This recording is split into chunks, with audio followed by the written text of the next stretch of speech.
Welcome back to another episode of the Care Advocates. I am your co-host, Lance A. Slatton, and as always, I am joined by my esteemed friend and colleague, Dr. George Ackerman from TogetherForSharon.com. Welcome, George.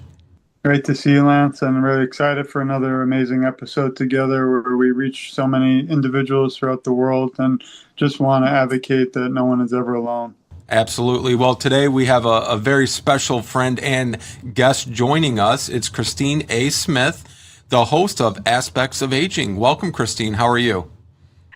I'm doing great. I mean, I watched a show and then I came into this one and it's been all guys. And that's fun for me because sometimes you can get surrounded by women as a woman. So I just feel like I've been invited to, play with the big kids on the playground or something. Like these men are serious about what they're doing. Yes. And, and there's a lot of truth to what you said. George and I both were just speakers at a male caregiver summit and with Sherelle Mims. And, that's what we're trying to do. We're trying to advocate not only for caregivers, but given our roles as male caregivers at one point in our lives, we're trying to let, male caregivers have a voice and let people know yes, it is primarily females, but there are a lot of male caregivers out there, and it's okay to talk about being a male caregiver and helping to support all caregivers, no matter, what the gender is.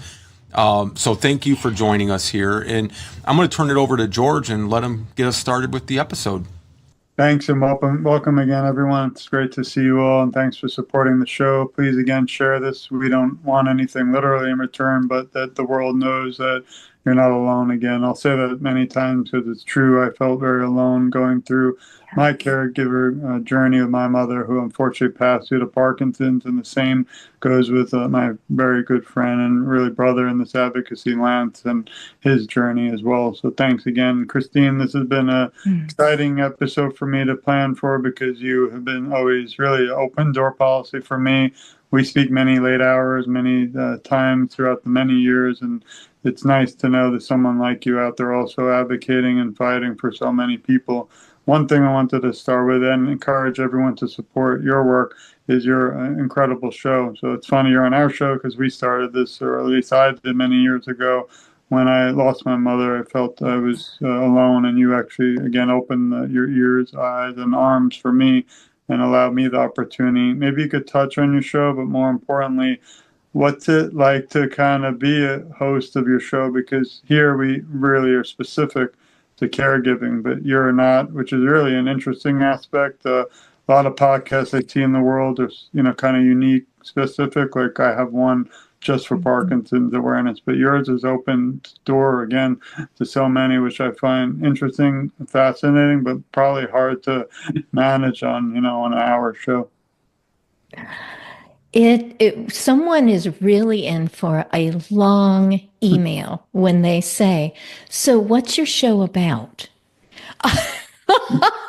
And Lance, I agree with you that when you said it's okay to talk about male caregivers, because my hackles go up when someone says, "Oh, it's always the women." Quite frankly, the guys just this. And I'm just like, whoa, you just took a bunch of loving, caring, selfless human beings and just mushed them all over into a group of, boy, they hardly ever show up or something like that. And it really gets my hackles up because my caregiving experience was as a hired caregiver. So I was always sent into private homes, either by a family member that knew that I was willing or by a company. And if it was 24/7 care, I was saying goodbye as someone else was coming in.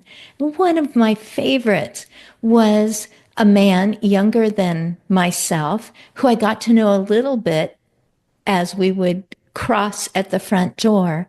and just know a little bit more about his girlfriend and his life and things that he was doing in preparation to come. And he would say, well, I brought a musical instrument today. And I thought that would be great, for me to just talk about it. And if the person wants me to, I'd be glad to play it. And I'm just going, I've never brought in a musical instrument.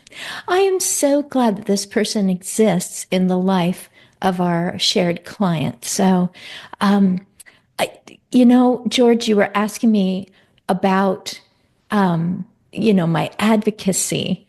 And it may be that I advocate that people who bring resources, solutions, life hacks, a good idea, a gadget that they invented, a situation where they've testified before some sort of venue where people are decision makers, that they have a place where they can come and they don't have to put on anything professional or, sound like they've got it all together. They can just come to aspects of aging and be on a screen with other people who may be very new to video and needed encouragement, just coaxing just to come onto the screen, because I know what that was like. I did not want to do this. And I was coaxed and coaxed for a long time by my husband, who'd been on screen a lot. So some of the things, when I first started this, when I woke up one morning and said, I know what I want to do. I actually want to go live so that nobody can say, oh, can you cut that part out?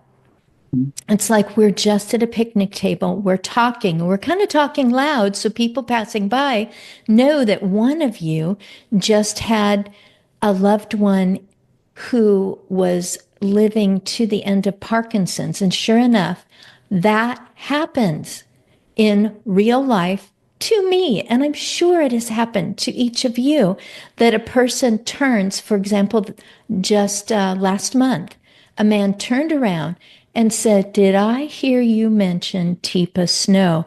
Popped out like a business card. And on one side, it just talks about positive approach to caring or caregiving.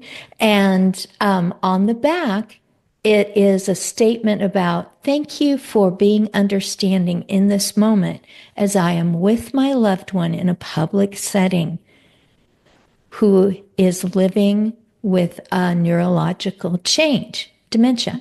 And I was like, oh, we just got into this conversation, and that's when I dropped my shoulders and all the stuff that maybe I'm fiddling with or whatever, that just goes away. There's only that person.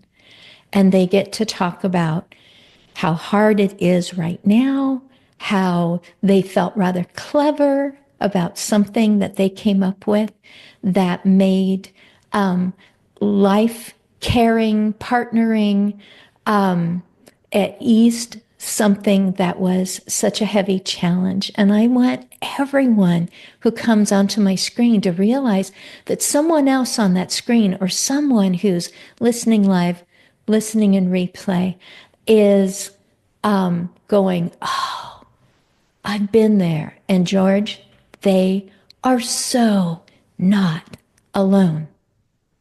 Thank you. And as I turn to Lance for the next question, I do also agree. I feel even this show and every show, we also are learners, continual learners. And I learned something. I wouldn't do this, to be honest, and I'm sure none of us would if it wasn't, because we still have so much to learn. So thank you for that. And I'm going to turn it to Lance for the next question. Thank you, George. Christine, I want to talk about those cards. We here in Michigan, we still do it to an extent, but we were doing it on a lot higher level prior to COVID with our company. We would go to churches, schools, senior centers, you name it, and we would do year-long dementia seminars. And we did it as a nonprofit. We didn't get any compensation for it, but it would be a year-long program, and we'd meet one Saturday every month, and that month's topic would be related to dementia. It could be a caregiver's toolbox and would bring in all the supplies and equipment to let families hold it, touch it, use it to see if that might be a good fit for when they go home for their loved one. But one of the things that everybody appreciated was we have boxes of these cards. It's got the forget me not flower on the front of it, right? And that's the flower for dementia. And it would say, it would be different situations. It would be one you could give to a waitress when you first sit down in case your loved one, maybe they have frontal temporal and they're very belligerent and very loud and no filter. One lady said we really hated taking mom to a restaurant when it got to a point where if the waiter or waitress was a little bit chubby, they would say, "Oh, you're fat," or you're disgusting. Just some horrific things. So they started giving the card before they sat down or right when they sat down, so that the waiter or waitress hopefully would have a little more understanding why that person's acting the way they are, or even for the bathroom. If you're taking your mother to Target and you're the son, she's not going to go in the men's bathroom. She's going to go in the women's, and you can put the card right on the door. Or when you walk in and there's a lady washing her hands, the son could give it and say, I'm here to help my mom, give her the card. It's just really to help people have a better understanding without also embarrassing your loved one and respecting their dignity, right? So those cards are tremendous. I recommend any family dealing with a loved one that is going through dementia to get the cards and just, help prevent some situations maybe in the public. But I want to go back to you, Christine, what you said about also, working 24-hour shifts, relieving the caregiver, coming on and, going off shift. Originally you were a state certified educator, correct? Yes. Yeah. 4th grade, 3rd grade, kindergarten. Yeah.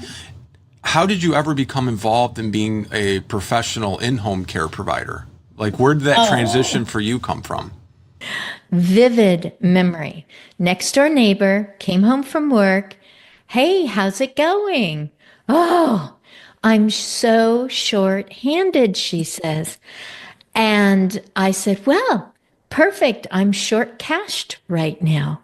Maybe we should get together. Ha, ha, ha. She goes, perfect. Come in Monday. I'll hire you. I don't even know what you do. She said, I am over a group of caregivers. Mm-hmm.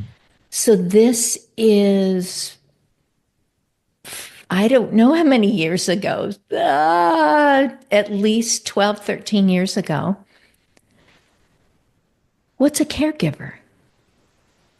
In my very small experience, I had not had conversations with anyone who had someone at home or would go frequently to that private residence. All I knew is when grandma or grandpa are getting a little funny and it's not funny anymore, you put them into a place that takes care of those things because it's too much. You don't know how to deal with it. I said, oh, so you work at the,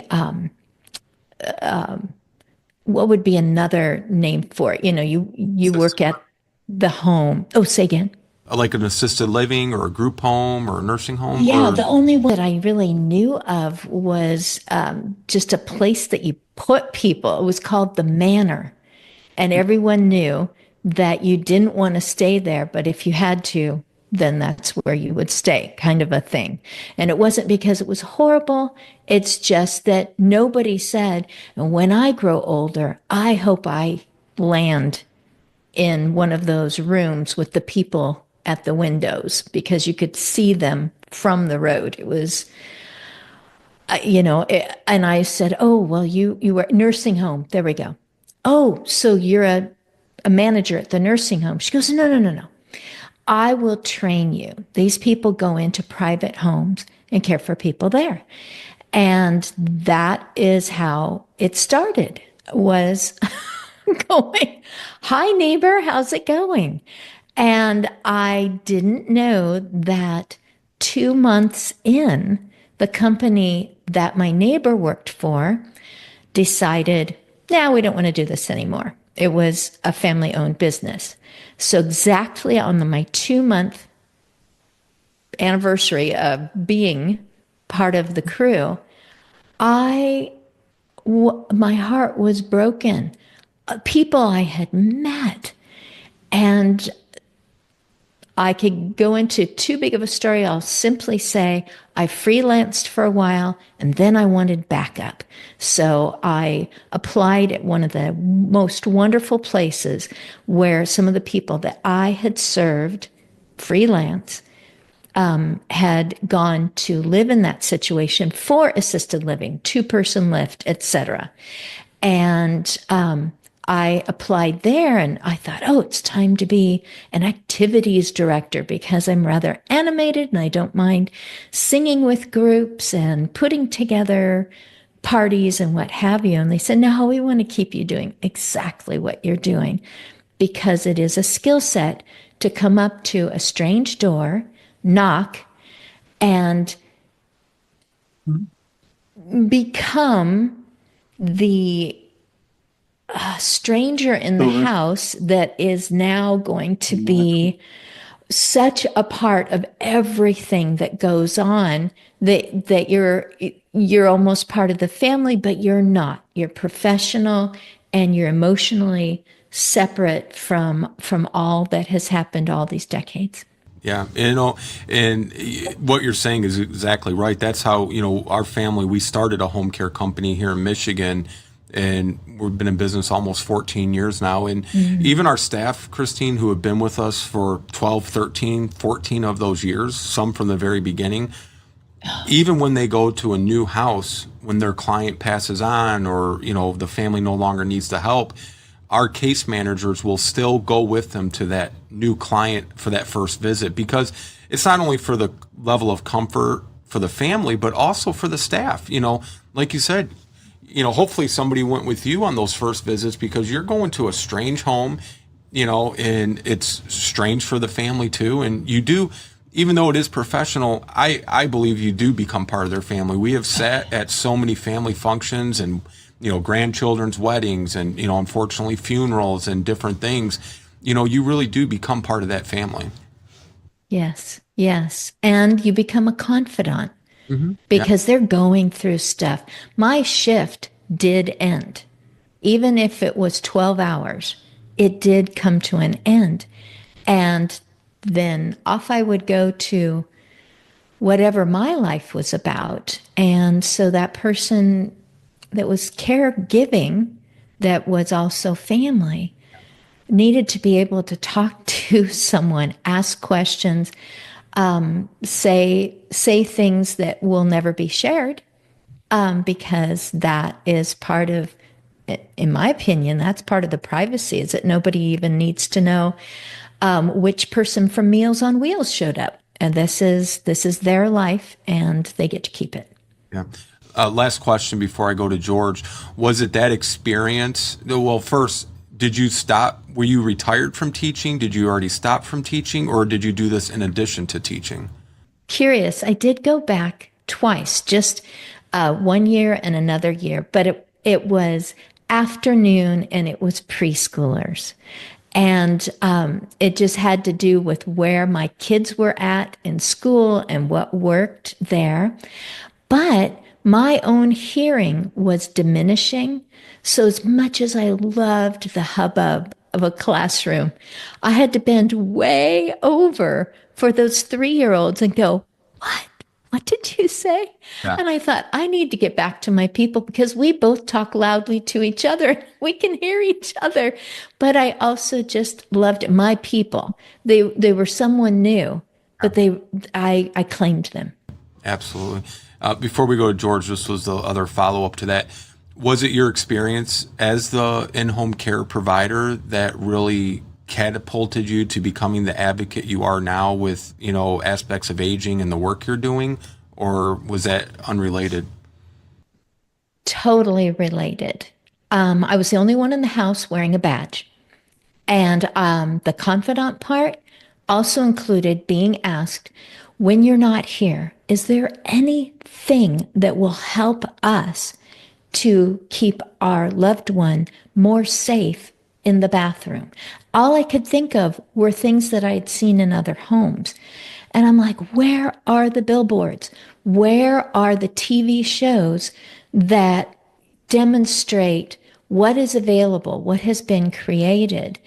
And it wasn't adequate. It wasn't good enough for me to simply go with the devices or the organizations that had enough money to advertise more broadly through magazines, etc. I wanted to know exactly what I found. Someone who had taken apart other devices, put them together with duct tape, and said, there, we have a normal size house. We do not have an extra room where we can keep a pile of equipment like a hospital.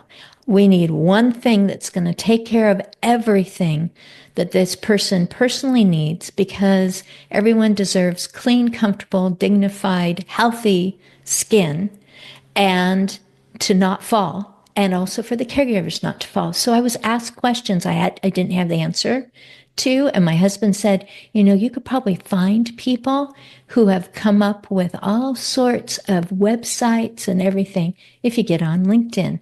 So I finally did. I entered the world of social media. All right. Thank you, Christine. Now, George, let's go back to you. Thanks. Yeah, I'm enjoying this conversation. I was wondering, Christine, as you know better than anyone, these shows are all really self-funded. We do not pay, or we don't really ever accept money.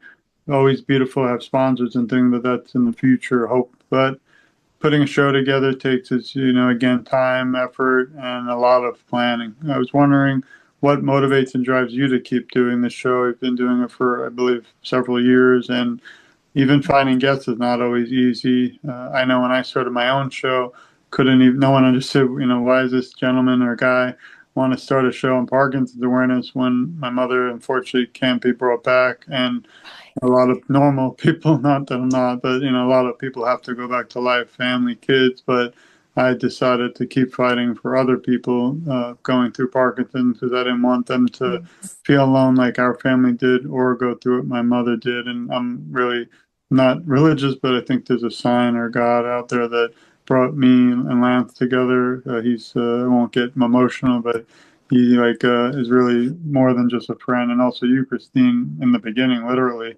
I think you might have even been the first show I've ever was on, and I didn't even know what I was doing, what a podcast was back then, and now we have our own show. So just curious as to your thoughts on what drives you, because I'm booked till next year, my show, and I even told Lance today, and I'm honest, I don't know if I can keep it going just because of the timing and the the planning, and people who unfortunately things come up canceling, especially with our topics like Parkinson's. Did a whole show once, and the gentleman, I thought he did great, but he got to the end and wanted to say a little poem, which was beautiful. But halfway through, Parkinson set in and he couldn't do it, and he kind of felt so bad that we scrapped the whole show and never did it again. So just curious again on your thoughts, what drives you, motivates you to, and the last thing is you have multiple guests, which is even more complex. So.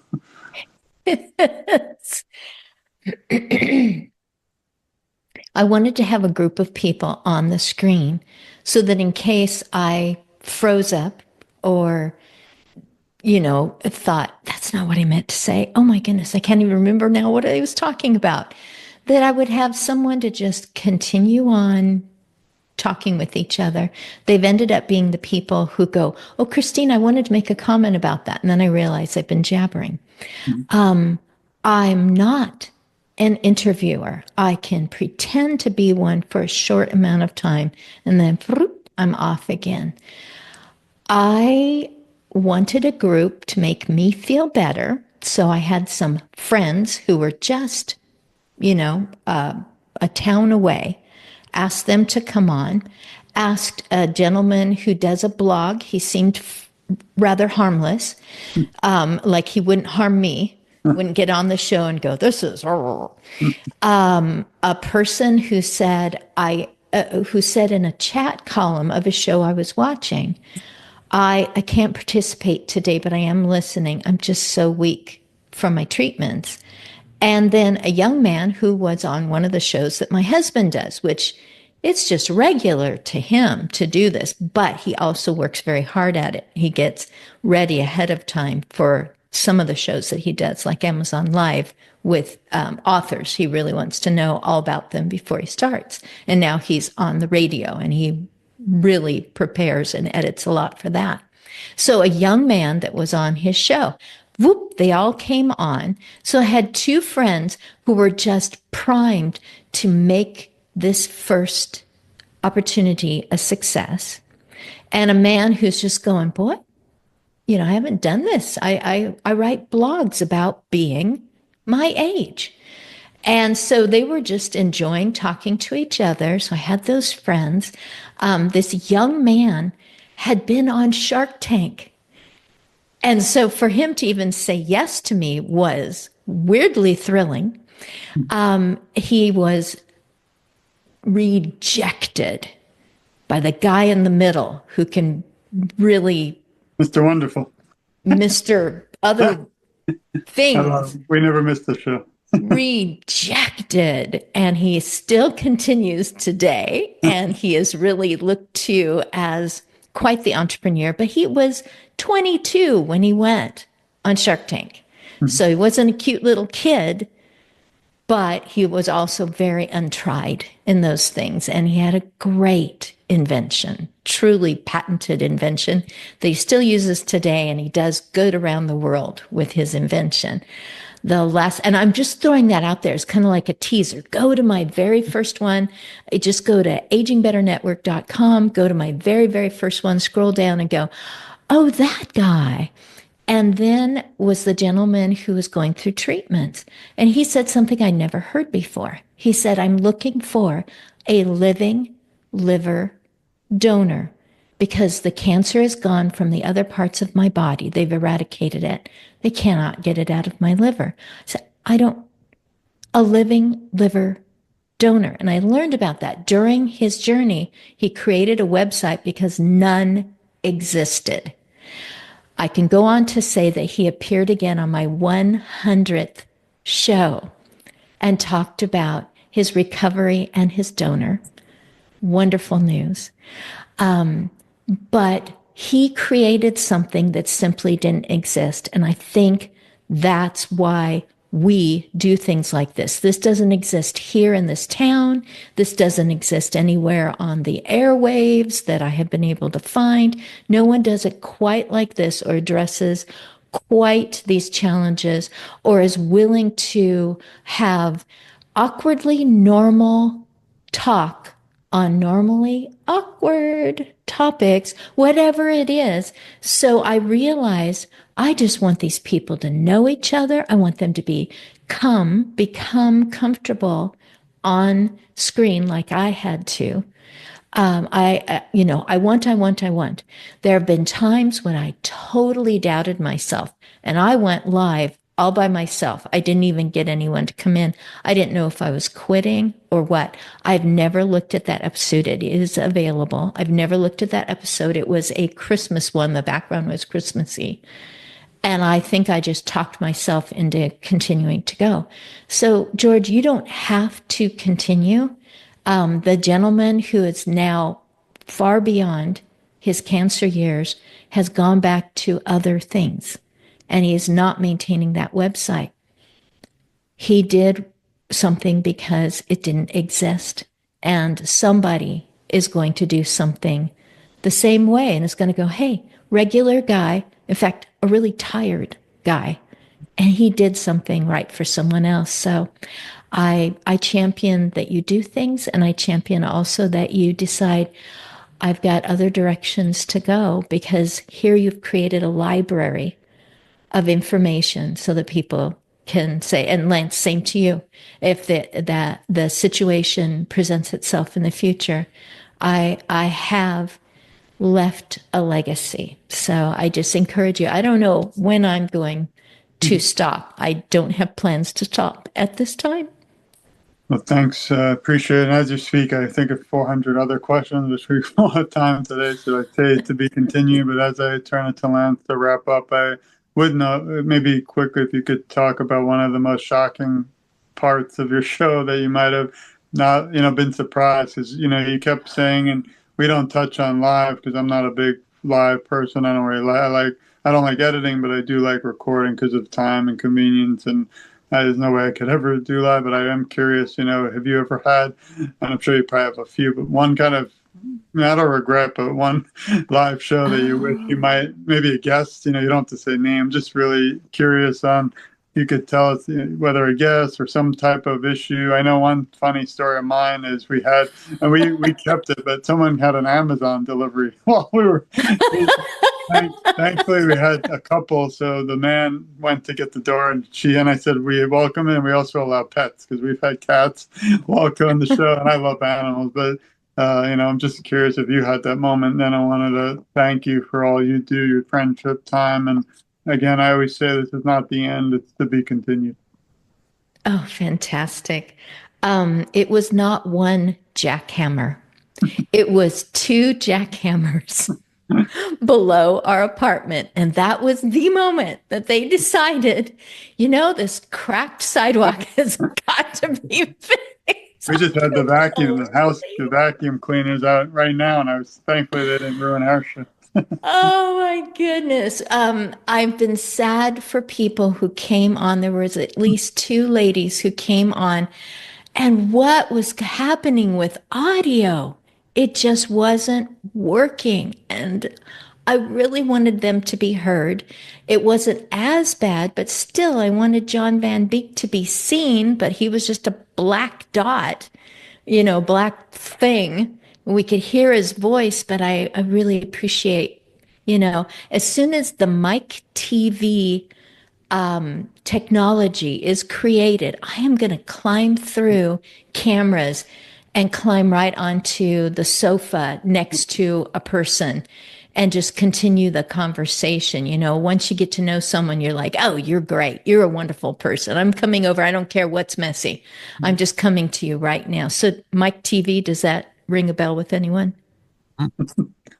Oh, Willy Wonka, or whichever one it was, the original one where Mike goes across and then he shows up in a box. Yes. To explain that. But I'm going to definitely animals behind this real screen. This isn't a fake thing. The repair person came. We are in a rental, a townhouse. The repair person came, banged on the door because the electric box is in the closet of this room. And then continue to have a conversation with my husband, the producer, across and down the hall where he was sitting. And I'm going, guys, I'm going to mute myself. And I just laugh about it because it's real life. And I'm good with that. If someone comes on my show, warning, someone comes on my show and they have an ulterior agenda, or they are like, I couldn't wait to get on that screen with so-and-so because I have a bone to pick about, aging in place as opposed to going to a place, I'm just gonna, it's like, I can just go, Scott, and that person will suddenly poof, I'm just, it's live. And he goes, it's your show. It's your party.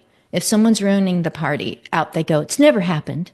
It's never happened. People come on with the personality that they know matches what they've seen in my episodes. Is we're here to be supportive, and it is going to be diverse. Someone's going to bring up something that you are truly against, and they are welcome, and you are welcome, and we're going to inform. So the end is a tingle. One man said, well, I have this tumor, and I've been told that there's pros and cons to having it removed, and there's pros and cons to just leaving it for the longest time, described where it is. And a guy goes, stop. And he's on the screen. He goes, you're making me tingle. I had the same tumor. We're talking after this show is over. And that's what I love, is that it leaks out from there and people are meeting each other and collaborating, getting together, sending me messages going, hey, look, we were on a show together and now we're actually at the same event together. And I'm like, thanks. Thanks for letting me know that you got to meet each other, not just in 2D, but you got to be 3D together. I'm thrilled. I'm just thrilled when people can be encouraging to each other. Thanks. And I'll throw it to Lance. I have more, but I'll stop with it. Lance still. Yeah, it doesn't just happen when it's live, Christine. I will promise you that. I mean, last thing for me, I'm sorry, Lance, but I stopped kind of doing other shows. I've talked to Lance about it, but I actually was on a show in the UK. It was recorded, and she started saying she has the cure to Parkinson's disease, and that's where I went. So that's where I'm out, because there is no cure, unfortunately, yet. And you can't claim that, and if you want to, you can on your own show, but not on mine. And I'm not going to be, that was the most uncomfortable, because I'm, nice. I mean, might be 200-pound police and tough, but I don't like, doing false claims or unnecessary. And that was the only time that ever happened. But the sad thing is, in life, one person really can ruin it, despite me meeting 500 incredible people. And we keep fighting forward, but those are the ones that kind of stay with me. And I didn't think about it till you mentioned your journey, but thank you. And again, thanks for joining us today. I wanted to throw it back to my co-host, Lance, to wrap up, but it's been a pleasure. Yes, always. And thank you, Christine. We'll have a link to Aspects of Aging there in the show notes and to your website. But just to close out, I got a question. It's not so much about advocacy or senior care, but maybe there is in your answer. But you recently moved, if I understand, to a new state for the first time in your adult life. Are you involved in anything there related to the aging community? And where did you move? Yes, sir. Where did you move? So Oregon, the Willamette River Valley, always huge trees, very green, except when we go into the dry season and catch on fire. We came to visit Texas. We had both been here, but it had been decades and decades. This was before we were married. He was in the Air Force. I came to visit him. So he was here for short stints because that's where they sent him before my husband, D. Scott Smith, motivational listener, was sent to South Korea to do his job there with the Air Force. We came here on invitation from people that we knew from being online. One said, come and be at the Texas Library Association conference. One said, come and be on my show, the breakfast media in Houston, something, and social media breakfast Houston. And come sometime and do that. Nice invitations, right? Come and be here in person. Well, there was going to be an eclipse, and the eclipse was absolutely centered on Waco. And I said, I've seen Waco on TV. Let's see Waco in real life. We toured around the state just to see things, visited some people that have been on my show in Austin. Still need to visit one in Dallas, went down to Houston, Corpus Christi, ended up in San Antonio. And all the time we kept talking about Waco. And my husband said, I've already looked up a radio station. I want to do a show for them, and I want to do it this way, and I have to be there, blah, blah, blah. And I said, okay, so you are motivated, I am motivated, but I need a reason. This is huge that we're making this change. Kids are now all adults, all on their own. And I said, we have to sneak back. We just have to show up in June, and I'm just going to walk around with my eyes open and find my reason for living in a completely different spot, specifically this city.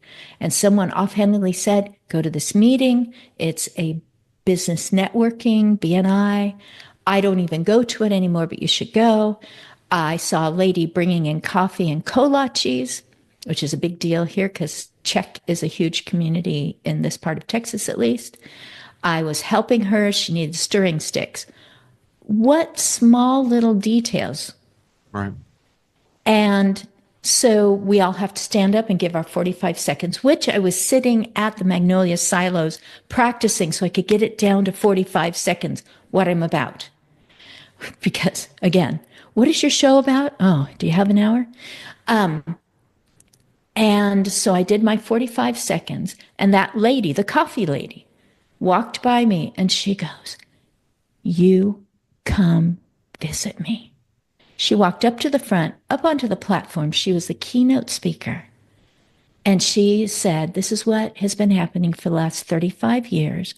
This is why I'm doing it, because a lady cried out in a hospital whom I had never met, and I did not know that elderly people were so lonely, because they wouldn't have been lonely if they were part of my family."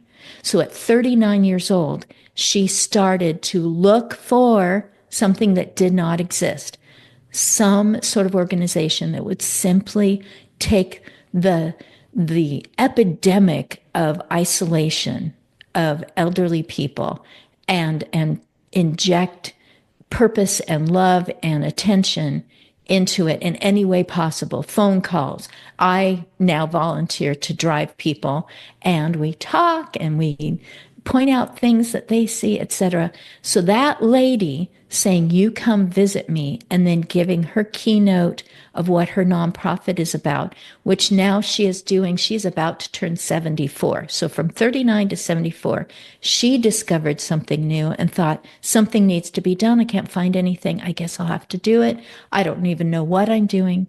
I'm not trained for this at all. And so I get to serve with her. There was a contest. I wrote the letter. It took me about 35 minutes to just pour out why she should be voted the Remarkable Woman of the Year. 35 minutes, 35 years. She was voted the one for Central Texas. She was flown by the people who put on this contest nationwide to Hollywood, and she was given a trophy as one of the top 5 out of, as they say, the 12,000 nominations that came in, one of the top 5. And I get to volunteer with her and work with her and advocate for the best life that can be lived by someone who continues to live at home or is in rehab or is, in between homes or whatever, because they are challenged simply because they had the audacity to continue living. I'm thrilled. So yeah, I was already going to move here, but that clinched it for me. That's incredible. Before we say our goodbyes, Christine, you mentioned something, and I have somebody I've been kind of helping to, I don't want to say tutor, but kind of mentor and guide. And they have just a big heart and passion for helping the senior community. And they keep going through all these different options of things they want to do, right? But they can't land on just the one thing they want to give 100% to. Well, I think they landed on it because it is absolutely incredible, and I just think it's actually genius, and I never use that word loosely. They have a YouTube show that they're going to create, and it's about backseat conversations with caregivers and seniors because they're an Uber driver. And so anytime they get a caregiver in the back seat, or they get, a mom taking, a daughter taking a mom to a doctor's appointment, they have the camera positioned so their hands are on the wheel, it's all safe, and they're recording the conversation, and then they're editing it and making it into, I remember a show growing up. It was on HBO. I don't even know what is it called? Taxi Cab Confessions. Yes, that's it, George. Oh, I was thinking it was Cash Cab. No, same, but both of you are right. It's both. From New York, so both of you are right. It's the same idea, And I thought, what a wonderful idea. Like, if I didn't have to sit in the office or in the studio every day, I would probably do that also, because I think it gives a different dynamic to sharing these stories, right? I mean, I had taken my daughter and two of her classmates and another parent in my car yesterday, and we went to, I'm in Michigan. We went to the Toledo Zoo for the day, which is an incredible zoo. It's the only good thing in Ohio. No offense, my friends in Ohio, but I am in Michigan, so I got to say that. And, I'm just listening to the kids talking in the back, the other parent and I talking. And I mean, it's a different kind of conversation than if you just go have breakfast with somebody, And so you should think about doing that, Christine. Set up your phone, put a little clamp and have it pointed when you're driving these people around. That's what made me, think of it. I think you'd have a whole new dynamic to aspects of aging. It could be aspects of aging on the go, and maybe it's just a special thing you release once a month, But anyhow, I could talk like George. I got a lot of questions, but well, you are thinking like my boss, my volunteer boss, Inez, because she goes, "Can you do a show with the people that we serve?" And of course, I would totally want their opinion. Yeah. I have to hedge back from the driving part because new to Texas, very cautious driver. But those conversations, they have just been gems. When they point to something, they go, that used to be a hangout spot, and I got in trouble there, but not as much trouble as my girlfriend. And I get to know the city inside out. That would be great. That would be great. The police officer, I'm not sure how safe that will be. Just so you know. Yeah, I can see. Yeah, it would be terrible. It would be terrible because I am such a, and I'm always listening to the directions because I'm probably always going to rely on GPS.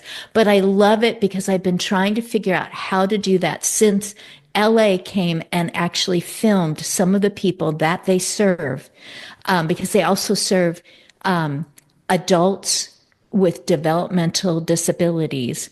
I know I'm going way off here, but there were also some people that were actually brought to the building. One drove themselves and just were singing her praises so they could get all this filmed and be able to put it on stage in Hollywood when the winners were announced, the award winners. And I'm just going, wait a minute, there is a way to do this. You ask their permission and then you gather them together. So there is no technology. Did I get this thing right? Because I'm terrible with technology myself. And just let them be able to talk to each other. Remember when they did that? Yes, I was there. And we all got together. It was the best day because I was actually helping to fill the food things, and I love those conversations. So I'm in there, but not the driving part. Thank you, George. I'm not doing it because Officer Ackerman can imagine how I drive. Well, but you know what? Go get a ticket, and then you can just hire him to represent you because he's also a lawyer. So Don't stop. I'm more concerned about the passengers being, all there. But that's a different topic. Yes. For your physical safety. This was a great episode of the Care Advocates. Christine A. Smith, host of Aspects of Aging. Go look her up on LinkedIn. She does all of her shows live there. Before we go, Christine, where would you like people to go to learn more about you? Everything's there. AgingBetterNetwork.com. As one businessman said, everything you've talked about doesn't make any sense to me. And I was a male caregiver for my father. And that was a story. And it is on my LinkedIn and my YouTube. But he goes, I understand the word network. So you, Lance, and you, George, are part of the network. And better, I don't want to say best because I don't know what the contest is of how you age best. But aging is something that we do from birth on. And we start to really recognize it at a point when there's problems. When there's challenges, and there are solutions. There are ways to mitigate, and there's also putting on a new mindset about what it is that's that's difficult for you, because I have to do that with people in my life who are aging too. It's like, I need a new mindset. Why am I not taking my own advice? I need to look at my own episodes. Yeah. AgingBetterNetwork.com. It's all there. All right. Well, thank you, Christine A. Smith, Dr. George Ackerman, the founder of TogetherForSharon.com, and another newly minted author of one of his newer books. George, thank you as always. Do you want to share anything about the book? I want to thank you, Lance, and all Home Care Matters. Thank you, Christine. Thank you, more importantly, not to offend Lance and me, but the listeners. I have a shameless plug, and that's to join us at the Care Advocates. Please reach out to Lance or myself at togetherforsharon@gmail.com, or you can go to allhomecarematters.com. But we're looking for caregivers, caretakers, and care partners. We want to, not just share your story, but also be a part of it, learn it, and live and love it also. So it's important that we keep on target on our mission to advocate, but with so many beautiful, incredible people like Christine around the world, because Lance and I have done shows alone, and we love, bringing other guests on and just help promote all that you all do. But show's only successful if everybody out there listening supports us. And, we don't do any of this, including Christine and most of you out there, for money. We just want everyone to know they're never alone in any of these fights against any of the diseases, and really just the social atmosphere of aging, as Christine mentioned. So thanks. And for any of my information, you can go to togetherforsharon.com, click books, and not looking to publish, but there are so many areas that we need awareness for Parkinson's disease until there's a cure. And until there is a cure, I'll be at everyone's side out there throughout the world fighting until we find a cure. Thanks, everyone. Love you. All right. Thank you, guys. Have a great day. Thank you for joining us here again at the Care Advocates, where we're advocating for you. We look forward to seeing you again here next month.